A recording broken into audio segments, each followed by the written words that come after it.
welcome to the Mandcave. It's the only podcast hosted by two best friends with nothing in common except their first name. I'm Mandy Fabian.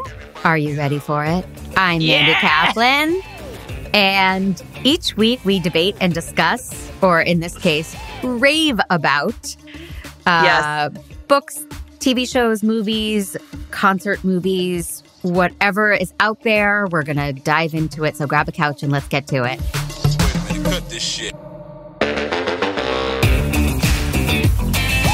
Yeah, this is going to be the least contentious podcast that we've ever done.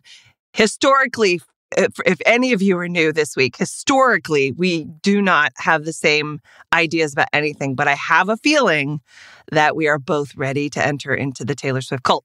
Now, I don't know if we're going to go right into it. Maybe we should just, do you have any other news or thoughts How for the could week? I talk or think about anything else? I know, it's true.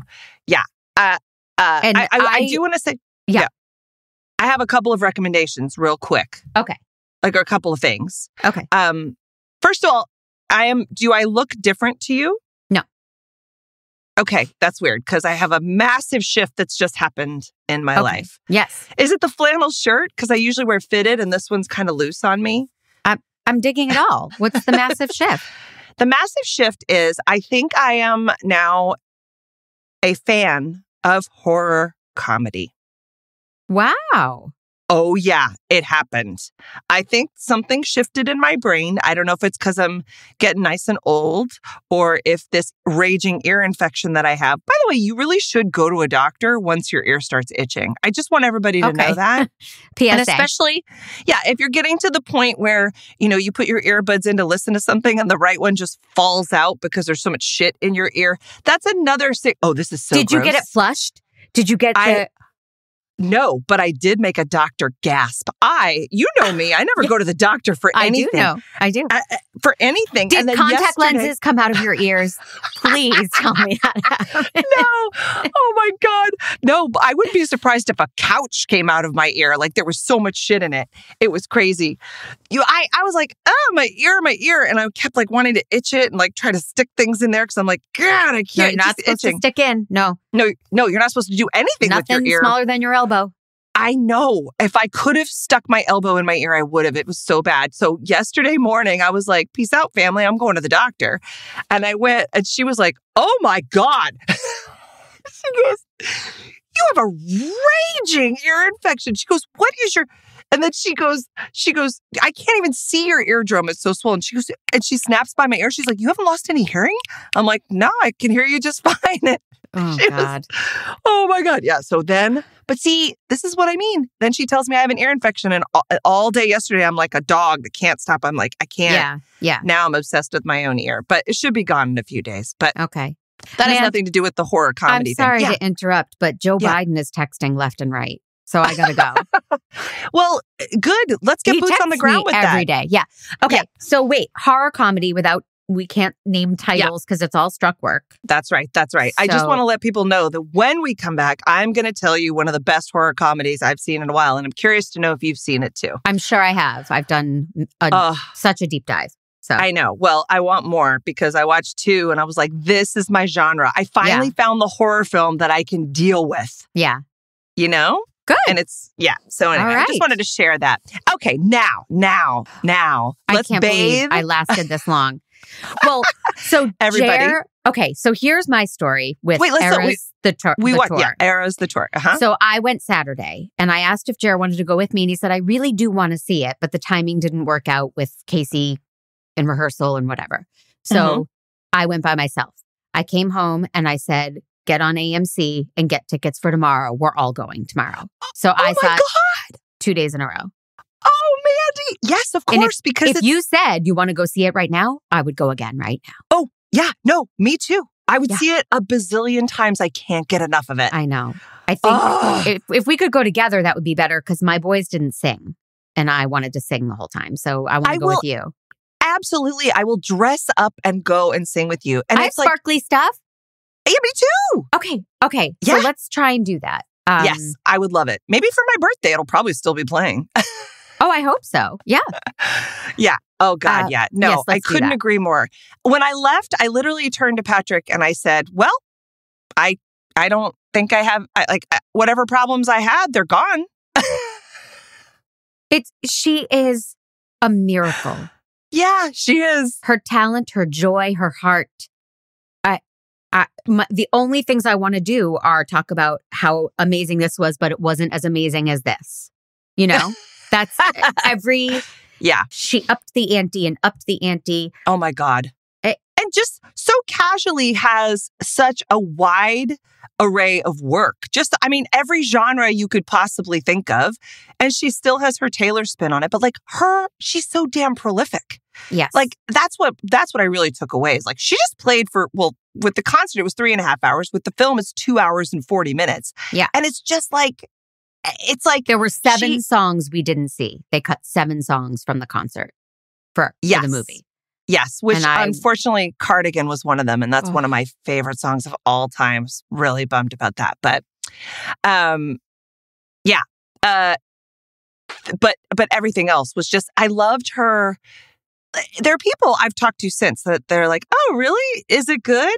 And now that I'm sucked completely into the Swiftie universe, first of all, I owe you an apology.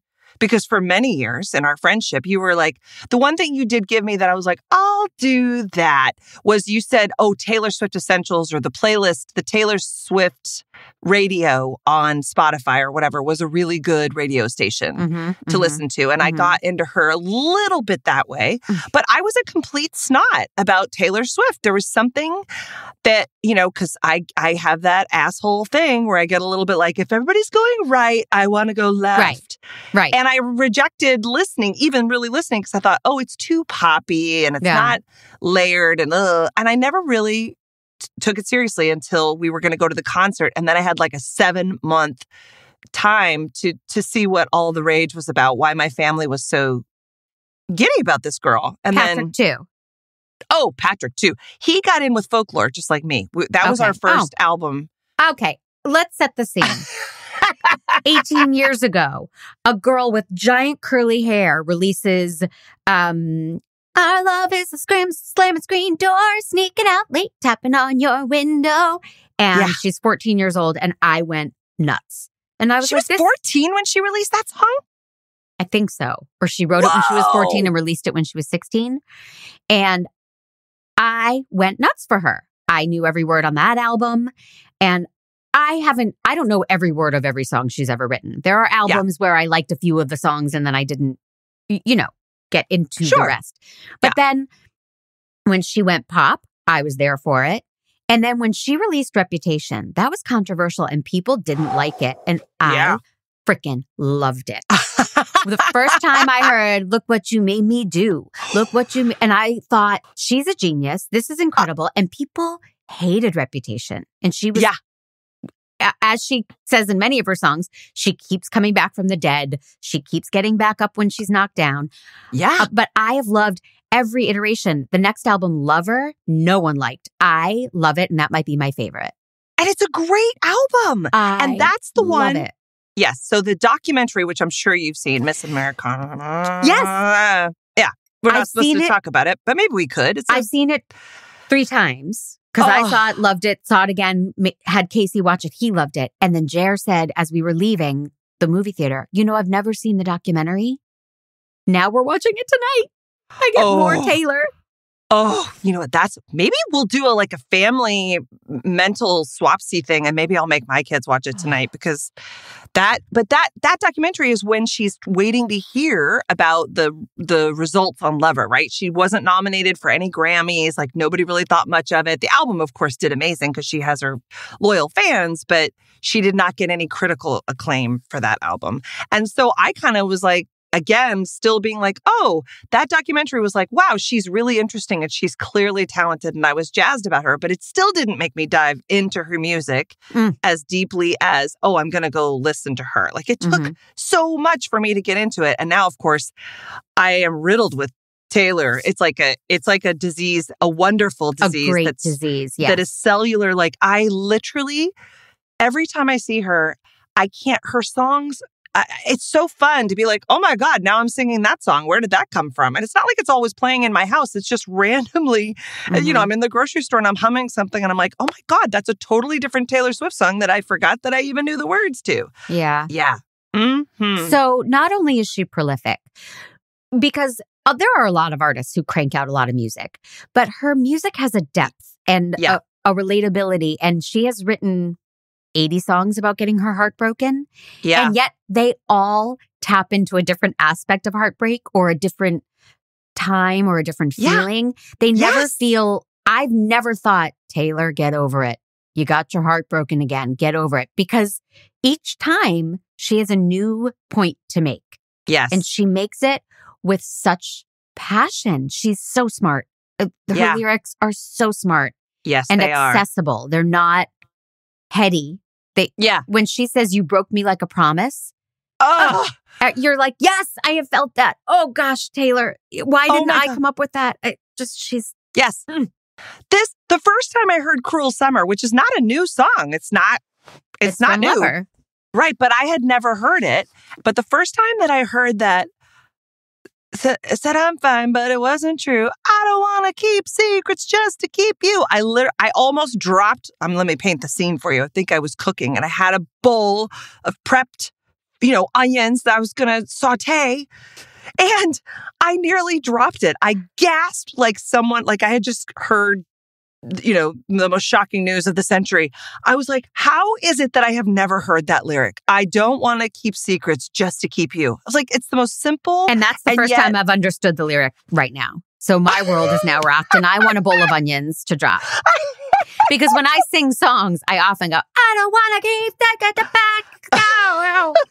Right? Okay. Well, I was recently also corrected on that song because then she has this little time after the bridge. She sings the bridge a couple times and everyone in the audience sings along because that's the bridge that everybody knows, right? She says it in the film. Mm-hmm. She's like, come on, do you guys know the words? Because everyone knows it. I'm drunk in the back of the car. Anyway, Yeah. Anyway, so then she has that little thing. And I thought it was, she looks so pretty like the devil. But do you know what the actual lyric is? No. He looks up, grinning like a devil. Okay, that paints a very different scene. Where's he looking up from, man? Where is he? That he's looking up, grinning like a devil. I'm just going to say, probably with a little shine on his stash. You know what I mean? Wow. I'm just saying, look, I'm painting a picture here. It's Taylor's picture. I know. I get it. She's a genius. Sexual, hurt, little girl, innocent, all of it. Yeah. Yes. And the song Betty, which I've always loved. I didn't realize till the concert that she's James. When I've heard the song and sung along with the song many times, in my mind, she was the one who cheated with James because it's a girl singing to a girl. And Betty, the one thing that I ever do is what I did. It's the worst thing, not the one thing I ever did. It's the worst thing I ever did. If I show up to your party, would you love me? Would you want me? Right? I always thought that was the friend showing up like, Betty, I know I betrayed you with this guy over the summer and I'm sorry. And then she explains in the concert, I created characters. So this song is by a teenage boy. She's just so remarkable and so stunning. And, I mean, we can get shallow too because she's so stunning and her body's so perfect and she's her goddamn lipstick perfect. And her and her sparkly pink eyes. Oh God. I know. I love how everything sparkled. I love how her microphones fucking matched her costumes. Yep. I loved her pianos, of which she had 3 that floated up from under the stage, matched the fucking whatever era she was in. Her guitars matched. I was, let me go back to the James thing because I don't know if you know, there's kind of a really pretty serious group of Reddit folks. I don't know. The Gaylers, who have a whole theory and they have YouTube channels, they break down her music about how she's bisexual or secretly a lesbian, okay? Okay. Yeah. And but breaking news, Mandy. Yeah. Like 2 days ago when Taylor released her Taylor's version, and we have to talk about that. Of 1989. Of 1989, she dispels the myth. It's the first time in the history of Taylorism that she has addressed the rumor that she might be bisexual or gay. And she did it in such a way that was kind of like, oh. I felt bad for all the gaylers because she's really like, that's interesting because I've always been sexualized. Everything that I've ever done, people have looked and said, oh, I've been slut shamed and I sleep around too much, whatever. And then she decides to focus on her girlfriends and writing about her female friendships. And then they sexualize that too. Mm-hmm. And I was like, that feels bad. Yeah. Lavender haze, come on, that is a pretty on-the-nose thing. If you want to, if you're looking for description, but she said that that's just a 1950s description for falling in love, so. Co-written by Zoe Kravitz. Lavender haze? I saw her name in the credits at the end of the movie because I stayed till the very, very end. Do not tell me that Zoe Kravitz is also a gifted songwriter because I will punch myself in the face. I don't know if she's a songwriter. And, she could have gotten credit for hanging out with Taylor and teaching her what the phrase lavender haze meant, right? Okay. Sure.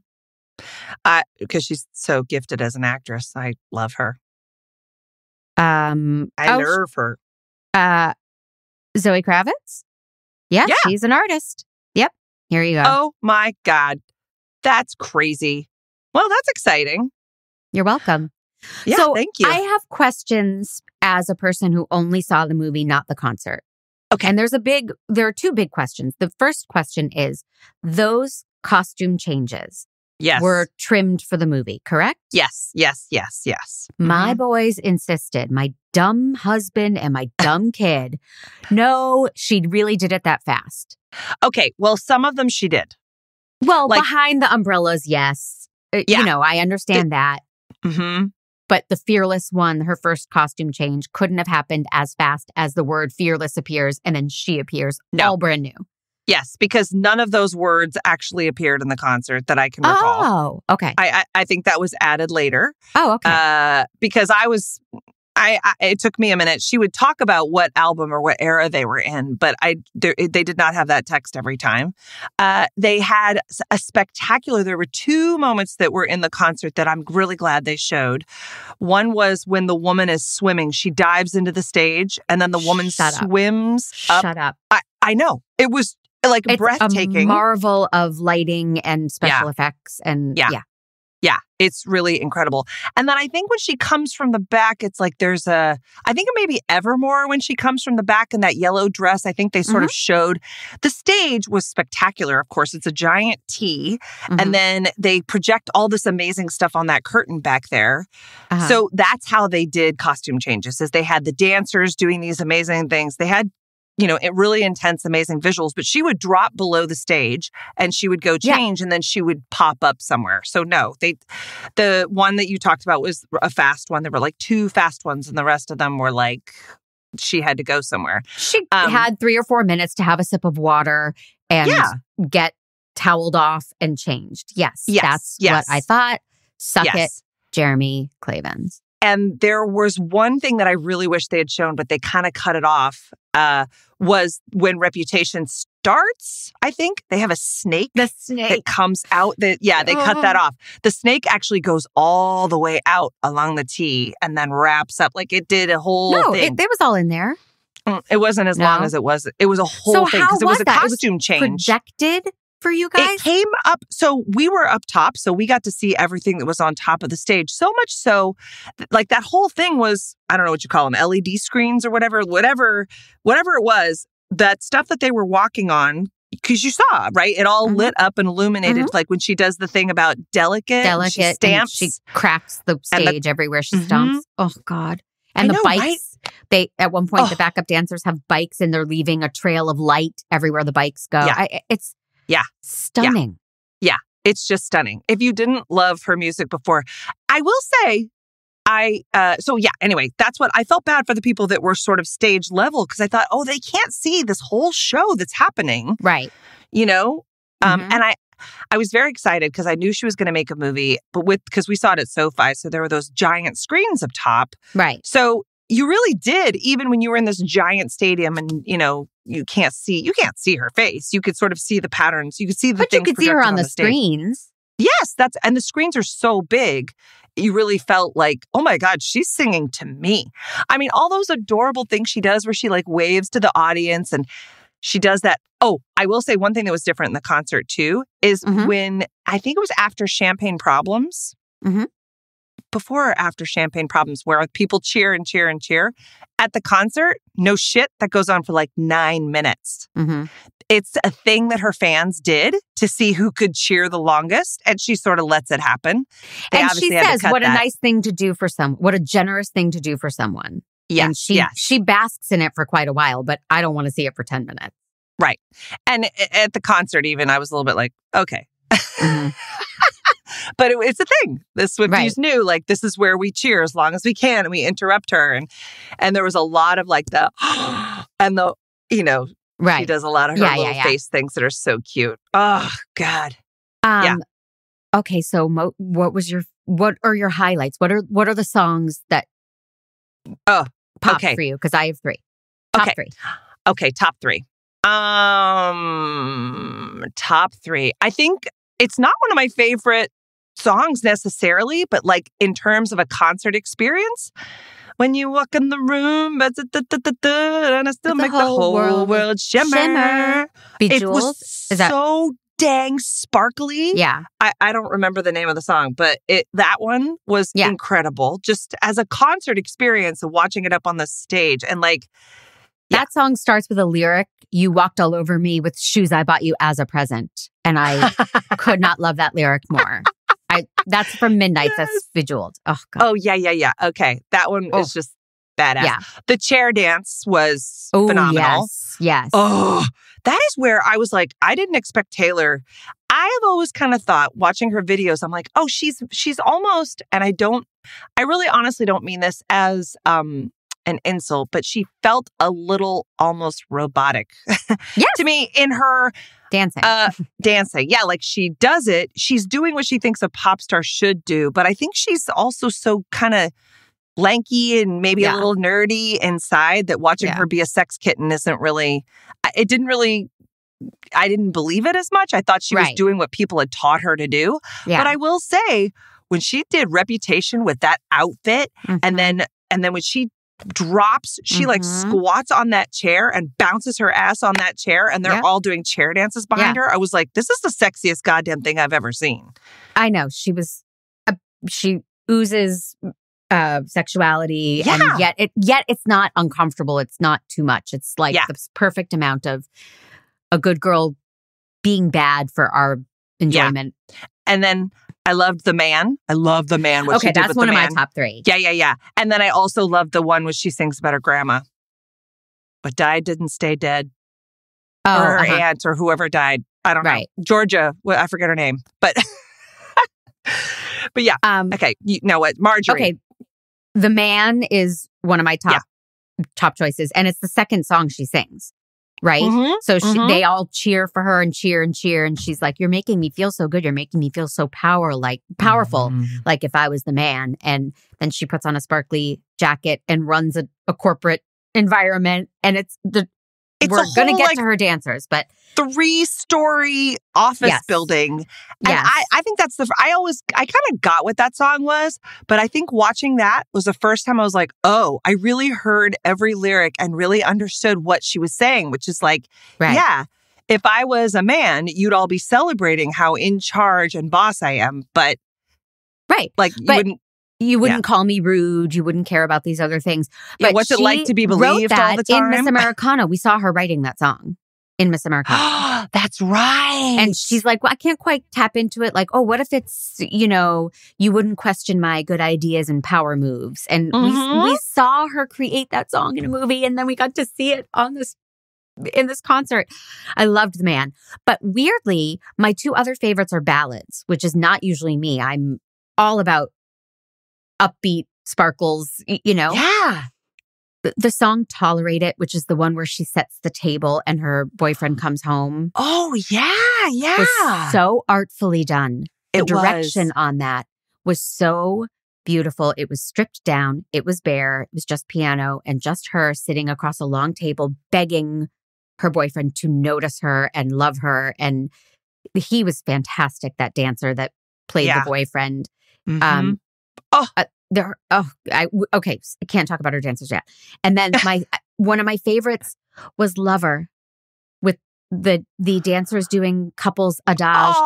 And it was adage. It was so beautiful. And the choreography was so stunning. And the women wore these flowy dresses. It wasn't ballet. It was modern dance and love.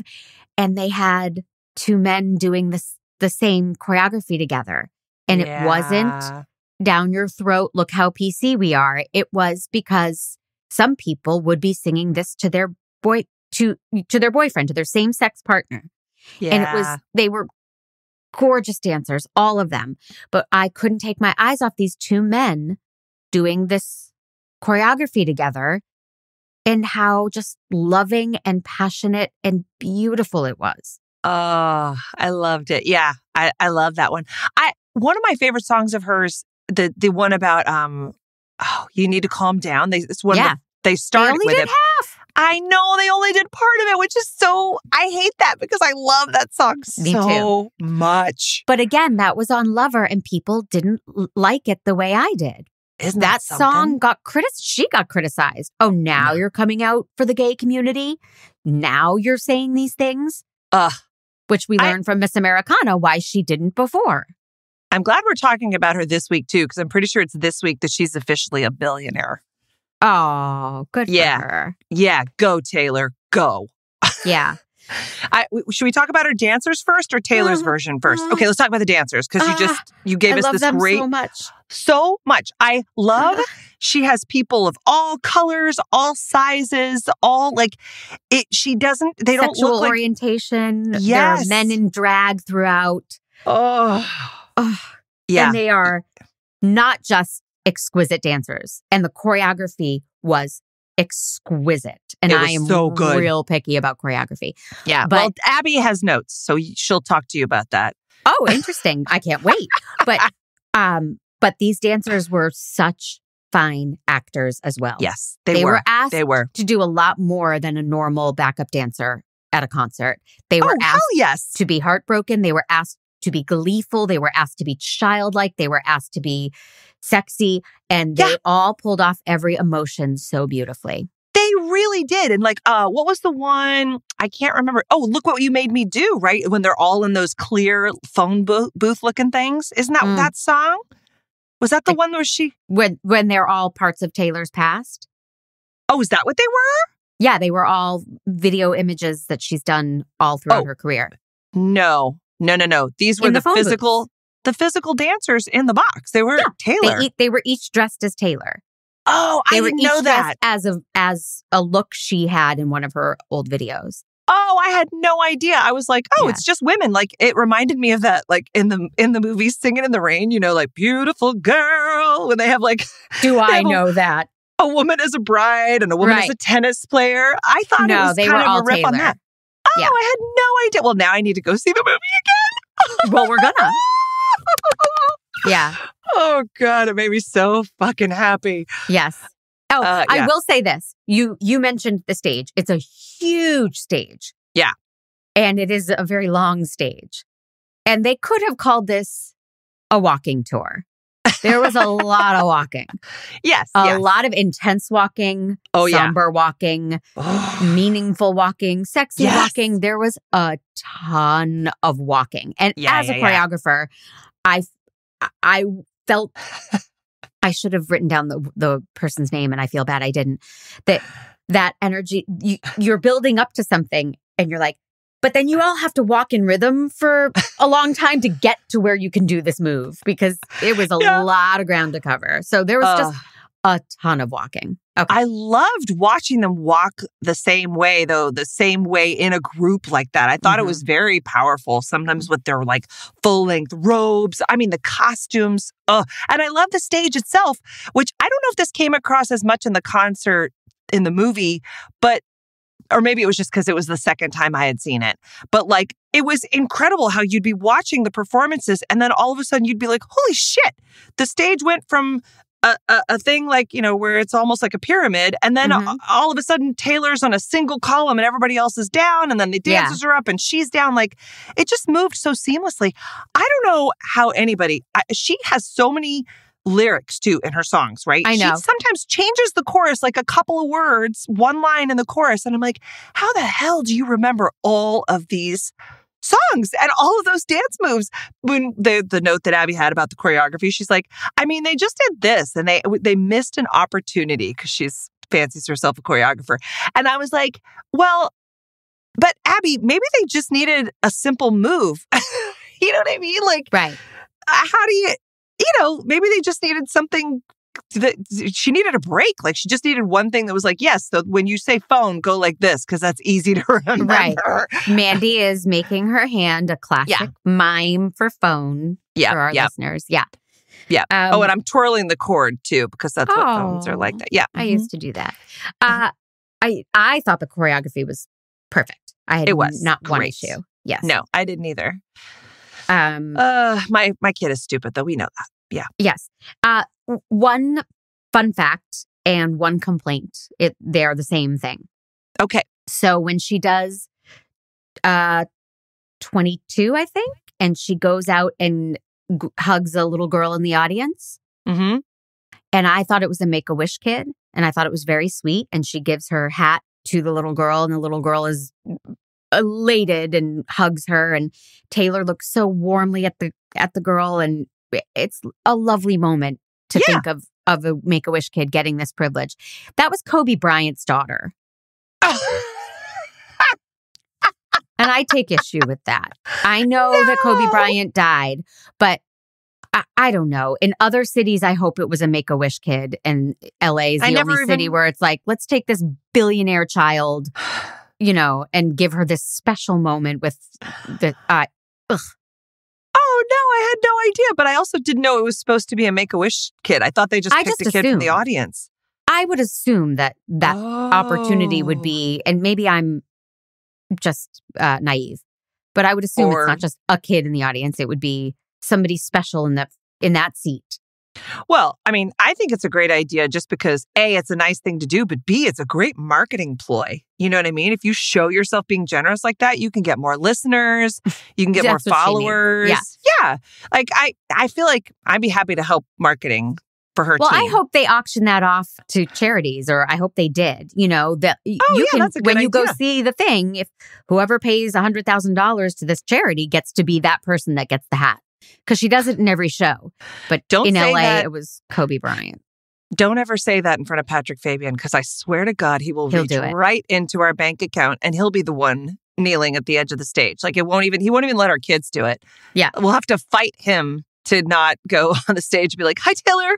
Oh, he's such a Swiftie. It's crazy. The other day, I would bound and gag Casey and throw him in a closet before I would let him meet Taylor Swift over me. No. The other day, he was singing a song. I can't remember which one it was, but he was like, oh, it's in my head. It's in my head. I can't stop. And so I thought he was like, annoyed that he couldn't get this. I mean, all day he was just singing and singing. I was like, finally, I was like, hey, babe, let me give you a different one. And so I started to sing another song. He goes, no. And I go, no. And I started to sing the other song. He goes, no. And he was dead serious with no trace of irony. He's like, hey, I'm on a ride here and I like the ride I'm on. So I was like, oh, sorry. I thought you were trapped inside a Taylor Swift song. Excuse me. Just not a bad place to be trapped. No, it's a great place to be trapped. And I think we all would like to hide inside of a Taylor Swift song. And I don't know. I know that we're still talking about the concert, but like, I just want to say out loud right now that I know she's young and I want her to keep accruing billions upon billions upon billions. And then my hope is that she runs for president someday, because I think she could do it. I would line up and campaign for her door to door. One of the smartest things she said in her documentary was like, hey, I am not an idiot. And I know I have this for this amount of time and I'm going to work this to the bone. Mm-hmm. And then there will be a time when I'm going to shift. Mm-hmm. I'm sure she'll still sing, but she'd be our singing president, which I think this country needs right now. Last night when I was up 6 or 7 times with hot flashes, crying and thrashing around in my bed as I like to do, I had the thought, I can't wait till Taylor Swift writes about hot flashes because it'll make it all better because she'll phrase it in a way that I can't, and she'll just it'll fix it. Oh, you know what I think could be fun is like every time you have a hot flash, you should just be like, I don't know about you, but I'm feeling 42 or whatever. Yeah. Oh, yeah. Oh, God.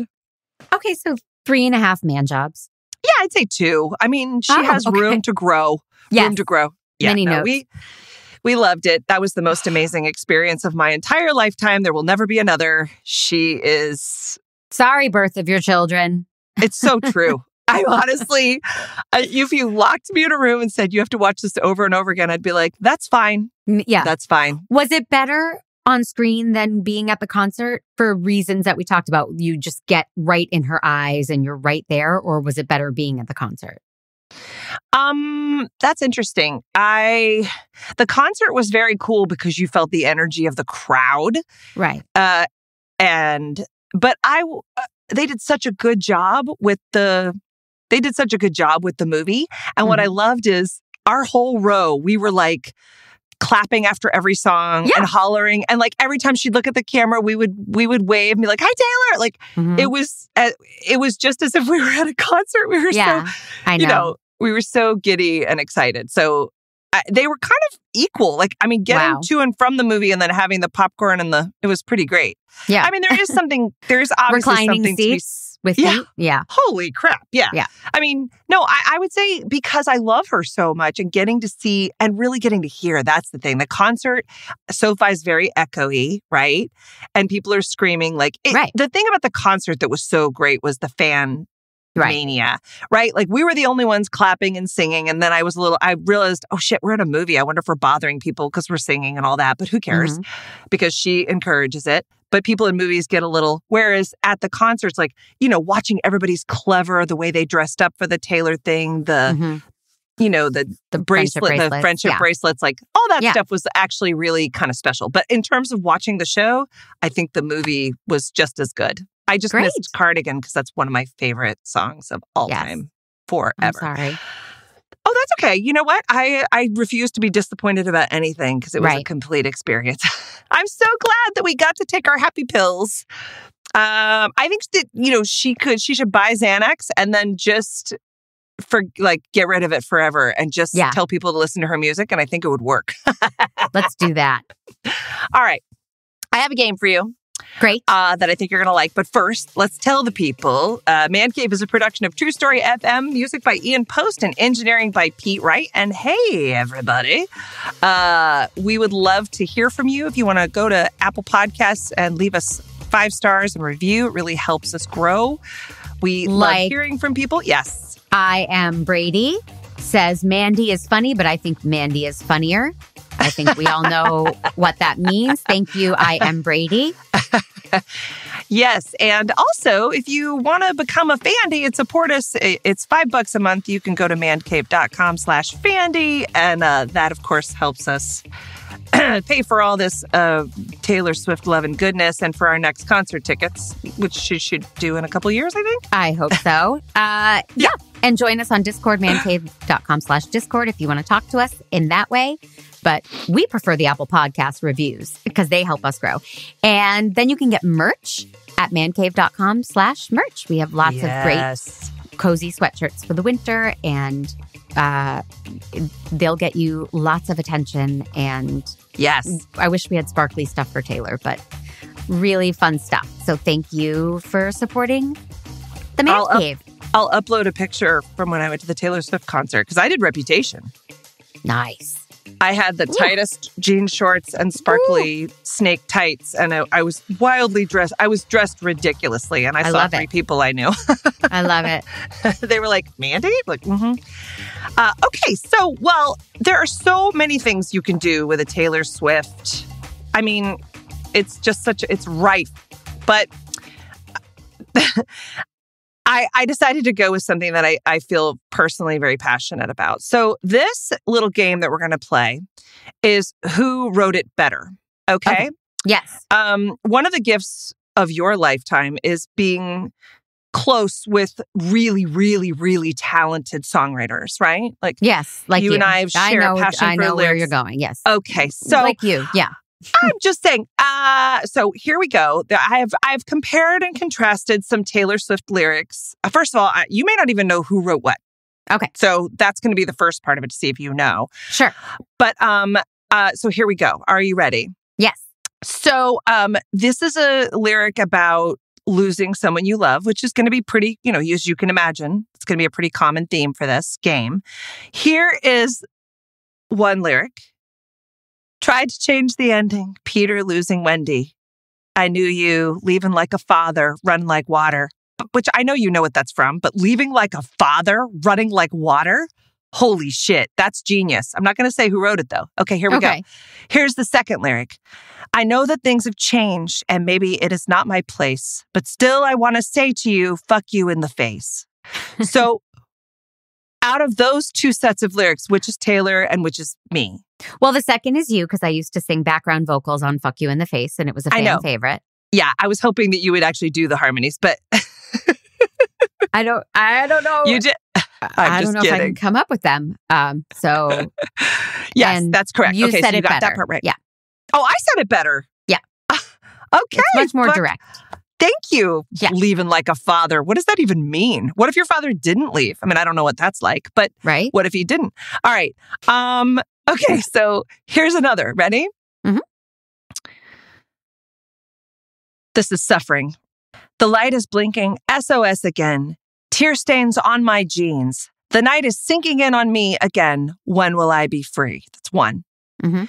He's the reason for teardrops on my guitar. The only thing that keeps me wishing on a wishing star. Okay. So you've heard that one. Uh-huh. Okay. So clearly you know that one is Taylor Swift. But who wrote it better? Teardrops on my guitar. She was like 16, Mandy. It's just so impressive. Yeah. I know. I love her so much. Yeah. And I fear that I'm never going to get to be best friends with her. Like, oh, come on. Of course you are.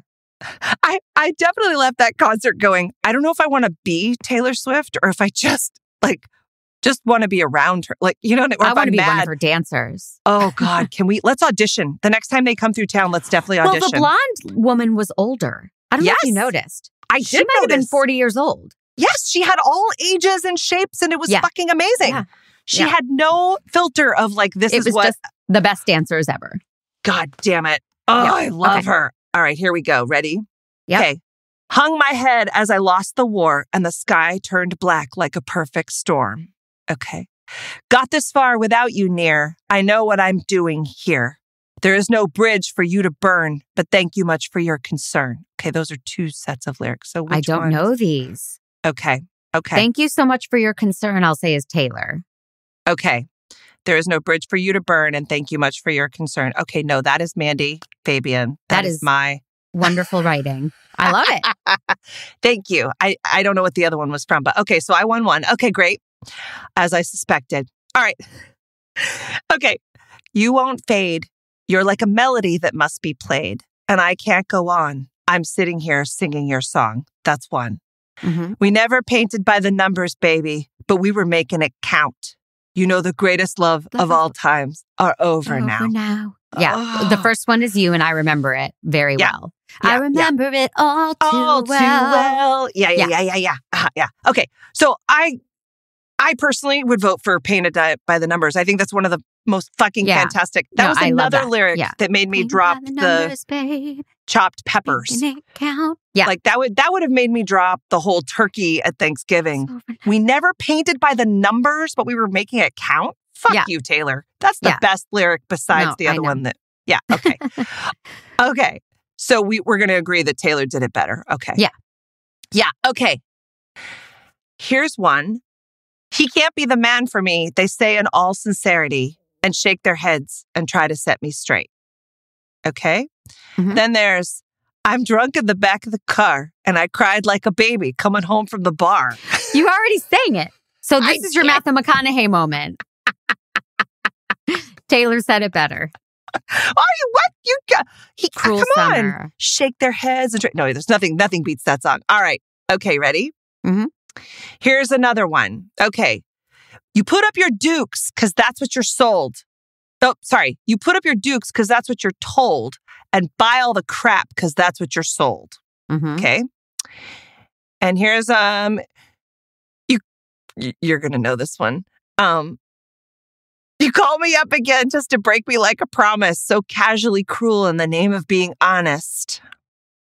I love that lyric so much, and that is Taylor Swift. But I like your lyrics better. I like your crap being sold and doing what you're told. I like that. Thank you. Okay. Mandy said it better this time. Okay, Point thank you. For you. Okay. Oh, whoops. I did this wrong and I don't have another Taylor lyric, but okay, here's one last one. And why don't you just tell me if this is me or Taylor? Okay. And I want you to do me like a doggy. Roll me over, give me a bone, do me like a doggy. Is that me or Taylor? That was Jeremy's wedding vow. Yes, that's right. Yes. You got it. Yeah. Okay. That's what he wrote. No, you do me like a doggy was all you. And it was an honor to moan and howl in the background like an animal. You did. Song. You moaned and groaned so much. Okay, so that's it. So what do you got for me? You did great, by the way. Thank you for indulging me. Oh, thank you for a game and for changing my life. I mean, I was going to see the movie anyway, but now I had to. You gave me a countdown clock like the beginning of the movie. Yes. Okay, so I have a podcast for you. And it's very popular, very zeitgeisty, and it's called How to Destroy Everything. Oh. And it might be triggering for you. It is about a guy whose father is a con artist and not such a great guy, and it's entertaining, and they I think have released 2 episodes, maybe 3. I'm really enjoying it. You will too, and we will be back to talk about that next week. Okay, I like it. How to Destroy Everything, Apple Podcasts. I like it. That sounds great. Okay, good. We're going to destroy that podcast. That didn't work out. I know, sorry. I was like, crush it, kill it, destroy it. Well, I'll work on it for next week. All right. Please. Thank you, and I love you. Love you. See you next week.